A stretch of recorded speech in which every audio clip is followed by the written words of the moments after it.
Qu'est-ce qui différencie les personnes très performantes des autres? Est-ce leur capacité à surmonter les obstacles avec une détermination à toute épreuve, ou est-ce quelque chose de plus profond? Est-ce simplement le talent brut, l'intelligence ou la chance? Ou bien existe-t-il un autre facteur clé qui joue un rôle crucial dans leur succès? Bien que ces facteurs puissent jouer un rôle, la recherche met de plus en plus l'accent sur un élément moins tangible, l'état d'esprit. Ce concept, bien que souvent négligé, est au cœur de la réussite personnelle et professionnelle. L'état d'esprit, par essence, est l'ensemble des croyances que nous avons sur nous-mêmes et nos capacités. Il influence chaque aspect de notre vie, de nos relations à notre carrière, en passant par notre bien-être général. Il façonne notre façon d'aborder les défis, d'interpréter les échecs et, finalement, de déterminer notre niveau de réussite. Un état d'esprit positif peut transformer les obstacles en opportunités, tandis qu'un état d'esprit négatif peut rendre les défis insurmontables. Les personnes ayant un état d'esprit de croissance, par exemple, croient que leurs capacités ne sont pas figées, mais qu'elles peuvent être développées par le dévouement et le travail acharné. Elles voient chaque expérience comme une chance d'apprendre et de s'améliorer. Elles considèrent les défis comme des opportunités d'apprentissage et les échecs comme des obstacles temporaires plutôt que des barrages permanents. Cette perspective leur permet de rester motivés et de persévérer même dans l'adversité. Cette perspective nourrit leur motivation, leur persévérance et, en fin de compte, leur réalisation. En adoptant un état d'esprit de croissance, elles peuvent atteindre des sommets qu'elles n'auraient jamais cru possibles. En revanche, ceux qui ont un état d'esprit fixe pensent que leurs capacités sont prédéterminées. Ils croient que leurs talents et leurs compétences sont immuables, ce qui les empêche de prendre des risques et de relever des défis. Ils fuient les défis, craignant l'échec et le jugement. Cette peur les paralyse et les empêche de saisir des opportunités qui pourraient les aider à grandir et à réussir. Les échecs sont perçus comme la preuve de leurs limites, ce qui conduit à un sentiment d'impuissance et à une motivation amoindrie. Ils se sentent souvent découragés et incapables de surmonter les obstacles. Cet état d'esprit, malheureusement, peut devenir une prophétie autoréalisatrice, limitant leur potentiel et entravant leur progression. Ils finissent par croire qu'ils ne peuvent pas changer, ce qui les empêche de réaliser leur plein potentiel. La bonne nouvelle est que les états d'esprit ne sont pas figés. Avec de la volonté et des efforts, il est possible de changer ses croyances et d'adopter un état d'esprit de croissance. Nous avons le pouvoir de changer nos croyances et de cultiver un état d'esprit de croissance. En travaillant sur nous-mêmes, nous pouvons transformer notre façon de penser et, par conséquent, notre vie.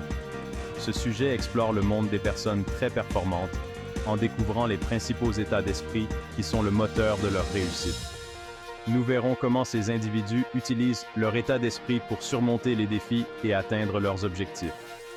Nous explorerons des stratégies pratiques pour développer un état d'esprit de croissance, renforcer la résilience, maîtriser l'autodiscipline et établir une vision claire de l'avenir. Ces techniques peuvent vous aider à transformer votre vie et à atteindre vos rêves. En adoptant ces états d'esprit stimulants, vous aussi pouvez libérer votre plein potentiel et réaliser des choses extraordinaires. Le pouvoir de l'état d'esprit est immense et il est à votre portée. Si vous avez trouvé cette vidéo utile, n'oubliez pas de vous abonner, d'aimer et de partager avec vos amis. Ensemble, nous pouvons inspirer plus de personnes à adopter un état d'esprit de croissance et à atteindre leurs objectifs. Merci de votre soutien. Imaginez deux athlètes ayant le même talent et le même entraînement. Ils se tiennent côte à côte, prêts à affronter les mêmes défis. Un athlète, animé par un état d'esprit de croissance, embrasse le programme d'entraînement épuisant, considérant chaque défi comme une occasion de s'améliorer. Il voit chaque obstacle comme une chance de se renforcer, de devenir plus résilient. L'autre athlète, piégé par un état d'esprit fixe, redoute la pression, craignant que l'échec ne révèle ses limites. Il voit les défis comme des menaces à son estime de soi et chaque échec comme une preuve de ses insuffisances. Selon vous, lequel des deux est le plus susceptible d'atteindre son plein potentiel? Lequel des deux est prêt à aller au-delà de ses limites et à se surpasser? La réponse, le plus souvent, est l'athlète ayant un état d'esprit de croissance. Cet état d'esprit lui permet de voir les victoires comme des étapes sur le chemin de l'excellence et non comme des fins en soi. En effet, un état d'esprit de croissance favorise l'amour de l'apprentissage, la soif de progrès et la conviction inébranlable en sa capacité à surmonter les obstacles. Il encourage une curiosité insatiable et une volonté de toujours en apprendre davantage. Il ne s'agit pas de nier l'existence des défis, ni de prétendre que les échecs ne sont pas douloureux. Les défis sont réels et les échecs peuvent être décourageants. Il s'agit de recadrer ces expériences en les considérant comme des tremplins vers la croissance. Chaque obstacle surmonté est une preuve de notre capacité à nous adapter et à nous améliorer. Prenons l'exemple de Michael Jordan, largement considéré comme l'un des plus grands basketteurs de tous les temps. Son parcours est une illustration parfaite de l'état d'esprit de croissance. Le parcours de Jordan vers la gloire n'a pas été sans heurts. Il a connu des échecs et des déceptions, mais il a toujours su les transformer en opportunités d'apprentissage. En fait, il a été écarté de l'équipe de basketball de son lycée. Pour beaucoup, cela aurait été un coup dur, un obstacle insurmontable.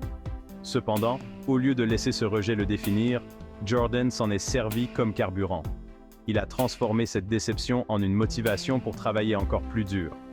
Il s'est entraîné sans relâche, déterminé à faire mentir ses détracteurs. Chaque heure passée à s'entraîner était une brique ajoutée à l'édifice de sa future réussite. Cette croyance inébranlable en sa capacité à s'améliorer, associée à une éthique de travail inébranlable, l'a propulsé au rang de légende. Son histoire est une source d'inspiration pour tous ceux qui aspirent à la grandeur. L'avantage de l'état d'esprit de croissance va bien au-delà du domaine du sport. Il s'applique à tous les aspects de la vie, de l'éducation à la carrière, en passant par les relations personnelles. C'est un ingrédient essentiel de la réussite dans tous les domaines de la vie, des études et des affaires aux relations et à la croissance personnelle. En adoptant un état d'esprit de croissance, nous ouvrons la porte à un monde de possibilités infinies. En relevant les défis, en privilégiant l'effort au talent inné et en persévérant face aux échecs, nous libérons notre véritable potentiel. Nous découvrons que nous sommes capables de bien plus que ce que nous avions imaginé. Transformer un état d'esprit fixe en un état d'esprit de croissance est un voyage, pas une destination. C'est un processus continu qui nécessite de la patience et de la persévérance. Cela demande un effort conscient, une conscience de soi et une volonté de remettre en question nos croyances les plus profondes. Il est essentiel de comprendre que chaque petit pas compte et contribue à notre développement personnel. Voici quelques stratégies pratiques pour vous aider à cultiver un état d'esprit de croissance. Des méthodes que vous pouvez intégrer dans votre vie quotidienne pour observer des changements significatifs. Accueillez les défis.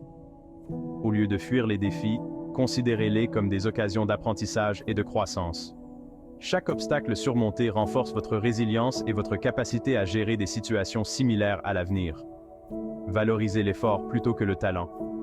Reconnaissez que l'effort et le travail acharné sont des ingrédients essentiels de la réussite. Le talent seul ne suffit pas. En mettant l'accent sur l'effort, vous développez une éthique de travail solide et une détermination inébranlable. Apprenez de vos erreurs. Au lieu de considérer les échecs comme des échecs, voyez-les comme des expériences d'apprentissage précieuses. Chaque erreur est une opportunité de croissance et d'amélioration. Entourez-vous de personnes ayant un état d'esprit de croissance. La compagnie que nous fréquentons peut avoir un impact profond sur notre état d'esprit. Entourez-vous de personnes qui vous inspirent et vous mettent au défi de grandir. Les discussions et les échanges d'idées avec des personnes partageant les mêmes valeurs peuvent être extrêmement enrichissants. N'oubliez pas que le développement d'un état d'esprit de croissance est un processus continu. Il est important de célébrer vos progrès, même les plus petits, et de rester motivé. Il y aura des moments où vous reprendrez vos anciens schémas de pensée. Ces moments peuvent être frustrants, mais ils font partie du processus de transformation. La clé est d'être bienveillant envers vous-même, de prendre conscience de vos pensées et de vous guider doucement vers une perspective axée sur la croissance. La pratique de la pleine conscience peut vous aider à rester centré et à mieux gérer vos pensées. Avec de la pratique et de la persévérance, vous pouvez recabler votre cerveau pour qu'il accepte les défis et libère votre plein potentiel. En fin de compte, un état d'esprit de croissance vous permet de voir les possibilités infinies qui s'offrent à vous et de vivre une vie plus épanouissante. Section 4. Un parcours personnel de croissance. En tant que chercheur dans le domaine de l'état d'esprit, j'ai été témoin direct du pouvoir transformateur de l'adoption d'un état d'esprit de croissance. Cependant, mon propre cheminement vers la compréhension et l'adoption de ce concept n'a pas été sans heurts. Au début de ma carrière, j'avais un état d'esprit fixe, convaincu que l'intelligence était un trait immuable. Je craignais les défis, de peur que l'échec ne révèle mes limites intellectuelles. Cette peur de l'échec m'empêchait de prendre des risques et de poursuivre mes véritables passions. Ce n'est qu'en commençant à étudier les états d'esprit des enfants que j'ai commencé à remettre en question mes propres croyances. J'ai observé que les enfants ayant un état d'esprit de croissance étaient plus résilients face aux difficultés. Ils considéraient les erreurs comme des occasions d'apprentissage et étaient plus susceptibles de persévérer face aux échecs. Cette prise de conscience a été un tournant pour moi. J'ai commencé à comprendre que l'intelligence, comme toute autre compétence, pouvait être développée par l'effort et le dévouement. L'adoption d'un état d'esprit de croissance a transformé non seulement ma vie professionnelle, mais aussi ma vie personnelle. Cela m'a permis d'aborder les défis avec plus de confiance, de résilience et de soif d'apprendre. Section 5. Le pouvoir de la résilience. La vie est un voyage imprévisible, souvent semé d'embûches et de rebondissements inattendus. Nous sommes tous confrontés à des défis, des échecs et des déceptions. C'est la façon dont nous réagissons à ces défis qui nous définit vraiment. C'est là que la résilience entre en jeu. La résilience est la capacité à rebondir après l'adversité, à surmonter les difficultés avec force et détermination. Il s'agit de garder une attitude positive, même face à des circonstances difficiles. Les personnes résilientes possèdent une force intérieure qui leur permet de traverser les tempêtes de la vie et d'en sortir plus fortes. La résilience ne consiste pas à être insensible aux difficultés ou à prétendre que les échecs ne font pas mal. Il s'agit de reconnaître la difficulté, de ressentir les émotions, puis de choisir de s'élever au-dessus d'elles. Il s'agit de trouver un sens à nos luttes et d'utiliser ces expériences pour alimenter notre croissance. Abonnez-vous à notre chaîne et activez la cloche pour ne manquer aucune de nos prochaines vidéos.